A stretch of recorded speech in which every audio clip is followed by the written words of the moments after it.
Alright guys, MCU Collector here with the next video in the Hasbro Marvel Legends series Deadpool Wave 2, the Dr. Karl Lykos Sauron Build-A-Figure Wave. So here next up we have number 2 in the line. This is the X-Men shirt Deadpool slash Madcap, which is kind of odd, but I understand why they did it. First I was like, who is that? What's going on? And on Facebook, some people kind of let me in on some information. I guess their minds or something got intermingled when they got smashed together or something. I'm not sure. Let me know down in the comments below a little bit more details. So I was thinking, should I get another one of these Deadpools so I can do a Madcap? Or is it too odd because of the X-Men shirt? Let me know what your guys' thoughts are down in the comments below because I'm curious to think. But I'm tempted to get 2 so I can have one with the Deadpool head and one with the Madcap head and hat. But anyway, let's get to it. So Deadpool figure, you have the Deadpool logo there because he is Deadpool, of course. Deadpool logo up at the top. Side artwork looking awesome. You got some nice yellow in there along with the reds and the blacks. So that looks good. Actually, no, his outfit's actually blue, but side artwork is black. Here on the back of the figure, you have a look at the product shot of the figure and the full wave there. One interesting note is obviously before the production went out for the Deadpool figure, if you look at the head sculpt is actually that head sculpt from the 90s Deadpool, the one that was in the Sasquatch Build-A-Figure wave, the one that didn't have a Build-A-Figure piece and hardly any accessories. You know, it had 2 swords, right? That's the head, but as you can see in the package, we actually get that original head that we first got in the Juggernaut wave. So not a big deal. It's just I thought it was interesting that they changed it up from this shot. But the regular promo image, not this one, actually has the correct head. So at some point when they first did this to the production run, they actually changed the head. So not a big deal. But let's take a look at that bio. Okay, the bio reads: so I didn't make the cut for the school super mutant team. So what? I'm my own yellow-clad, spandex-wearing, most popular girl in school cheerleader. My mom would be so proud. Oh, of course, be the Deadpool, so you got to get the funny bios. The Deadpool and Chill one is actually probably my favorite one. I already read that one ahead of time. But there it is. And then here is a look at the rest of the wave. You can see you have Dr. Karl Lykos, the Sauron Build-A-Figure. We've already looked at Omega Red. We are on the X-Men Deadpool. Then next will be Deadpool and Chill Deadpool. Then we got Wolverine, X-23, Lady Deadpool, and then Bishop. There it is. Looking awesome. Let's get right to it. Open it up. Take a closer look. And before we look at the closer look, there is the UPC. I've actually been forgetting to do this. So there is the UPC for the X-Men shirt Deadpool, and then Omega Red UPC is there. So, because I forgot to do it. There it is. Now let's take a closer look. Okay, and here is the X-Men slash Madcap Deadpool out of the package. And I must say, this actually is a pretty good figure. So I did look up some information on Madcap. It was actually pretty interesting. I believe he first started out as a Captain America villain or a Nomad villain. But it was pretty interesting, kind of some of the back and forth. Most recently, he was really portrayed as a villain to Deadpool because of some different things. They had a lot of run-ins, and you know, they were fused together, they were separated. Madcap became a parasite and infected others, like Bob the Hydra Bob, and different things like that, and really kind of terrorized Deadpool. And then Deadpool finally got the upper hand and made a deal with the Collector, I believe, for the Collector to keep Madcap in his museum. So kind of interesting. He sounds pretty darn crazy, kind of his origin and everything. So it's pretty interesting. So I think I may actually get 2 because he was, you know, as a parasite, you know, he could work as Madcap, even though the costume is nothing like him, because he's kind of portrayed as a clown, I guess, at least his outfit. Anyway, so it was pretty interesting, but there he is, the Madcap head on the Deadpool body, so it does look good. I like the hat, actually. I think it looks really good. Not a whole lot of sculpt or anything to it. It's just a hat with a little bend in there, and it is pliable, but it will stay in form. But I do like the way it looks. Now, the Madcap head actually looks pretty good as well, because there's actually a nice little orange wash in some of the creases in between his teeth and everything, and it actually comes out looking really good. But this is a Deadpool figure. Let's take a look at Deadpool. So the heads can be switched out very easily, just like most of the other figures. And as I say that, I can't seem to get the Deadpool head on because that ball wants to keep shifting. There he is, X-Men Deadpool. So this figure suffers from some of the same stuff like the Jim Lee Cyclops. These yellow bands on his boots and on the wrists are the same. So these ones here on his calves keep wanting to fall down, and it drives me nuts. But it is what it is. You can kind of, I know a lot of people are probably going to glue them into place.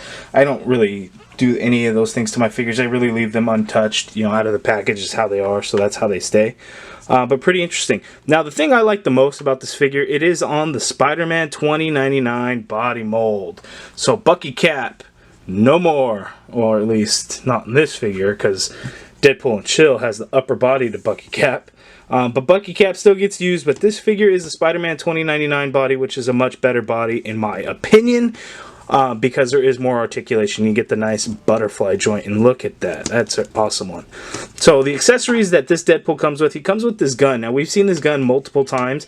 The actual Deadpool figures have all come with this. X-Force Deadpool, both the Hascon and the single release in the Sasquatch Wave, as well as the Juggernaut Wave actually had this gun. So it's no big deal. There's absolutely no paint on this one. Some of those other ones actually had paint. Juggernaut one was actually a silver color. This one is just all black. No paint on it whatsoever. That's that.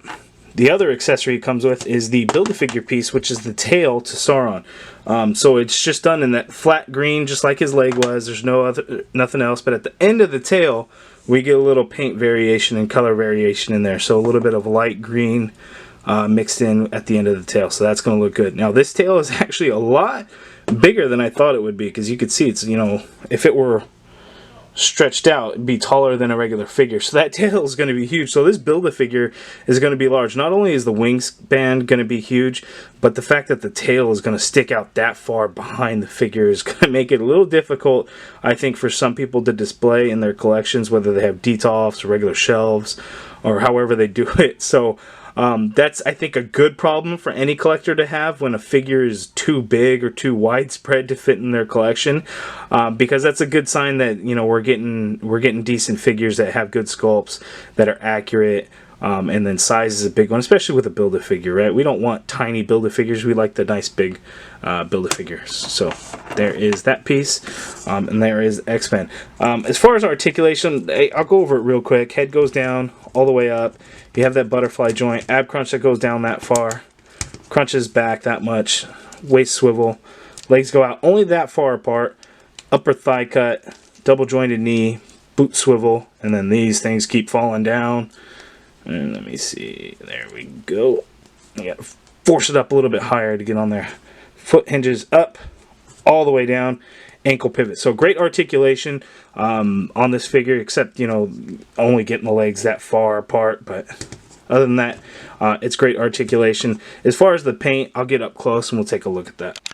Okay, so the paint apps are actually pretty good.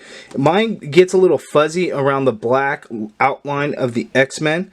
So that, it's not too bad. It's not super noticeable. If anything, if the red were to look bad, then it'd be a problem. But it just gets a little bit fuzzy. But other than that, it's pretty clean looking. The blue lines and the yellow get a little fuzzy when it comes to some of these creases right there on the shoulders. You can see right there. Right there, but other than that, it's really not too bad. There's not a whole lot of paint, and for whatever reason there's a little bit of red there on the wrists, and it's a little fuzzy when it meets with the blue, but it's not terrible. Same thing over here on this side, and then just these other yellow pieces are all yellow. There's no additional paint on them or anything like that. So not a whole lot. Now the X-Men belt, we've seen this before. X-Force Deadpool came with this. And then the sword harness shoulder piece, I've seen that before as well. The other previous Deadpool comes with it, and you can actually remove it, and it's much easier to remove these kinds of things when you have those butterfly joints, because you could just do that and you get them off. Look at that butterfly joint. I don't know that I've ever noticed it could go that far back on that figure, so that is great range of motion there. So the figure actually looks pretty good like that. I will keep the harness on him. But, you know, we've seen it before. It's just done in a grayish plastic color, no paint or anything like that. We've seen these swords over and over again. There's no paint on these swords whatsoever except for the handles. It's just done all in black. At least the previous ones that we've had before, there's been a little bit of paint in that handle.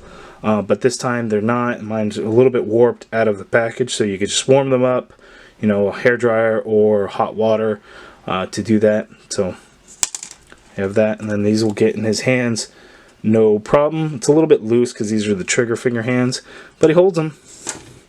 That's not a problem. And they just go right back in the sheath like so.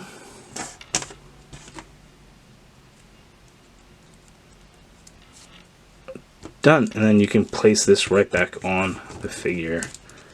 So easy. Now the belt, I don't know if the belt actually comes off. I've never tried to remove the belt on any of the previous figures, and I don't see somewhere where it clips together. So that belt is not going to come off. That belt is staying on there, and it's done nicely. You just see the little X logo, a little bit of red paint in there. Not a whole lot going on to it. No shading, no button, no silver buttons for all the pouches there. Not bad. But there he is. Actually, if you move the belt, there's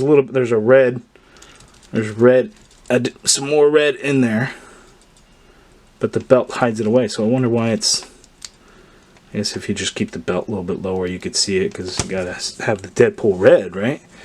So there's the figure. If you guys have any questions, let me know down in the comments below. Hit the thumbs up if you guys like the video. Subscribe if you haven't already done so. And as always, thank you for watching.